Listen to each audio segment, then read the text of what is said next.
What is up, guys? It is Tony here, and today we're doing a review of the VIZIO 42-inch M-Series LED TV.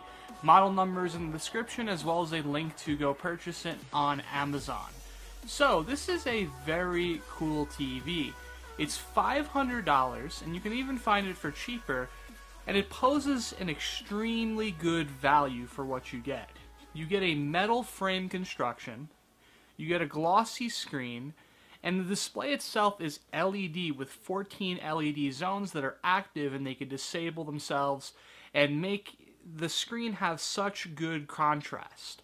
It's very difficult for you to see, I'm sure. It's something you have to see in person, but the black parts of the screen you're looking at right now are so dark that if you turn off the lights in your room, and then you go ahead and switch over to a screen that is mostly black, your room will be pitch black. There is no light coming out of the LEDs in the area of the screen that is black, and it gives the most deep contrast.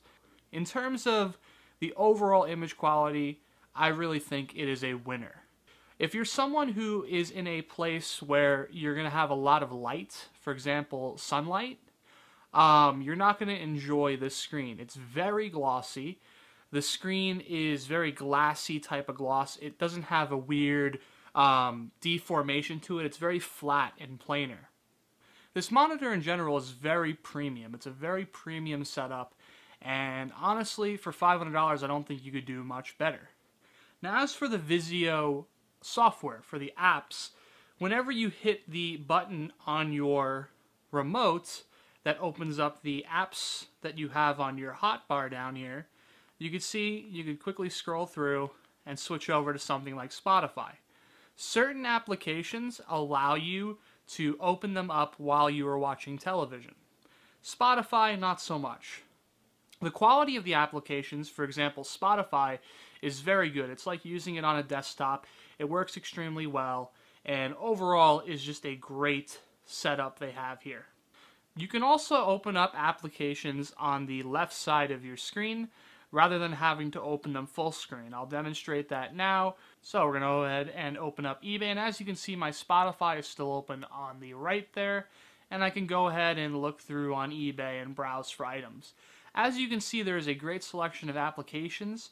You have eBay, of course, which is something you really don't expect to be on a TV app store of any sort, so that's actually very nice.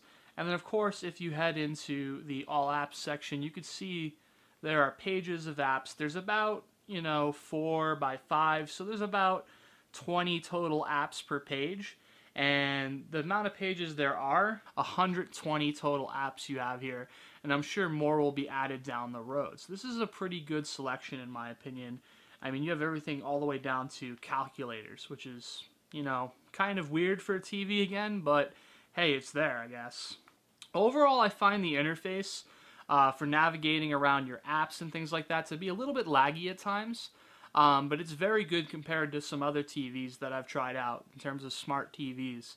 I would say it's definitely adequate, as far as performance. There's also some games. As you can see, we got this Wee Kitty game, pretty interesting.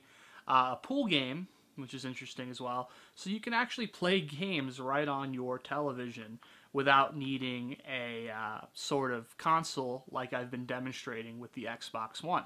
So now that we're on the Xbox One, speaking of which, we're going to go ahead and show you how games perform on this television. So we have Forza Motorsports 5. And I got to admit, this TV has 240 hertz of refresh rate, and I'm doing terrible because I'm not paying attention, sorry. 240 hertz of refresh rate, and does a great job of capturing motion and displaying it to you. There's a bit of motion blur aid you can add on to the display to make it better. And I'm actually going the wrong way here, so I'm probably going to get hit. Yep, I got hit. Harsh accident there. So yeah, there is actually a bit of motion blur you can add onto your display if you'd like that to be there. It's up to you if you want it. And all around, the colors, once again, the contrast of this display is superb. The colors really pop on the car here. And all around, the blacks, very deep, very dark, very good contrast. The resolution is 1080p on this display. And in terms of how that performs is pretty good. There's a bit of aliasing problems on this game, but I think that's mostly because of the Xbox One not being able to alias too well. Anti-alias, that is. But 1080p looks great. I got to admit, in 42 inches, 1080p looks perfect. And I'm actually standing about 2 yards away, 2 meters away from my television right now, and it just looks perfect. This is definitely a TV that you could get pretty close up to and still enjoy its resolution without going to 4K. So yeah, this is a great gaming TV. I mean, if you're into movies, sure, this is a great TV, but as far as gaming, this is actually a fantastic gaming TV. Now, I'm listening to the speakers right now while I hear the engine of this McLaren, and the speakers sound great. Very rich, very good dynamic range. I was actually very surprised. Usually whenever I buy a TV or, you know, play with a TV, I always find the speakers aren't that great. The built-in speakers, that is. But Vizio's done a good job at creating a speaker that has good bass, good treble, and all around just has good range. I mean, you really get a good, crisp range of sound. And when you're listening to music, it doesn't sound flat at all. It has a good, dynamic range of sounds. Would I say it's loud? It is very loud. It can get extremely loud. Right now, it is running at, I believe, 1/10 maybe of its volume range, so it's very quiet in terms of the volume, but it's still pretty loud right now even. I could hear it pretty clearly right now. Let's go ahead and check out how this TV's speakers sound. I know it's not going to translate well into the camera. You guys aren't going to be able to hear this that well, but I'll give it a shot. I'm going to go ahead and head into Spotify. Okay, so we got some music here playing. Monster Cat Noise Storm Breakdown. I'll leave a link in the description as I mentioned earlier. Now you probably can't hear it too well. Let's turn up the volume.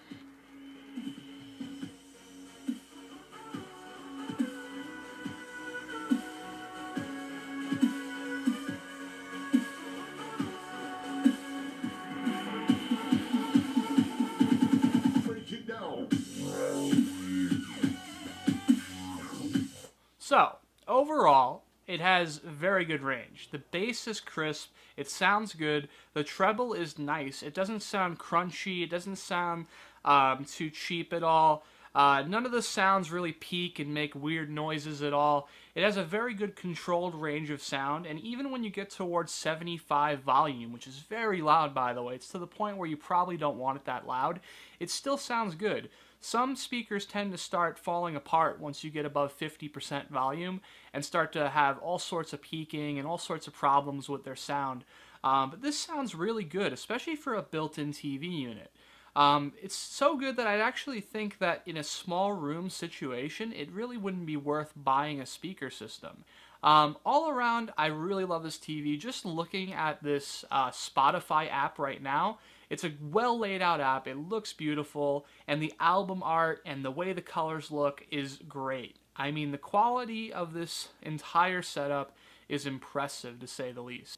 Overall, there's only one big complaint I have about this TV, and it's actually something so minor. It's the remote control. So, here is the remote control. Looks pretty nice. It's not that bad. It has a great gloss inside of the buttons there. I really like the design of it. Good layout, looks premium. It's plastic, of course, but it's still pretty good, okay? And on the back, boom, you have a keyboard. Keyboard is extremely good. It feels great, the layout is great, it works great. The only problem I have with this is there's a backlight on the keyboard. The backlight on the keyboard is bright, looks good at night, just like it should, and it works great. So I'm in the dark, using the keyboard, and then all of a sudden I'm like, oh, I need to check my menu really quick for the TV. I flip it over, I can't find my menu. There is no backlight on the front of the remote, which I find to be a really weird decision. I was scratching my head just wondering why they did that, and I really can't come up with an answer. But that's the way it is, I guess. So if the remote breaks your breaks the deal with this setup, that's the way you got to go. But to be honest, I am probably just going to program my cable box remote to work with this anyway. So I'll be able to use all the menu functions through my cable remote, which does have backlighting. So with all of that being said, I hope this video helped you guys make a decision on what television you're going to buy. I think this is a great value for $500. And actually, if you have more than $500 in your budget, there are actually higher up models that have very similar qualities to this exact television.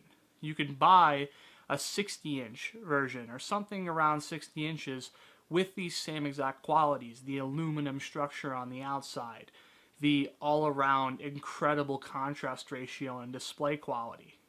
I think this is a great TV. If you guys are interested in checking it out, it's in the description. If you're wondering what music was playing during the video, it's in the description. And if you guys enjoyed this video, leave any feedback you feel is necessary down below. And I hope you enjoyed it, and I'll see you guys next time.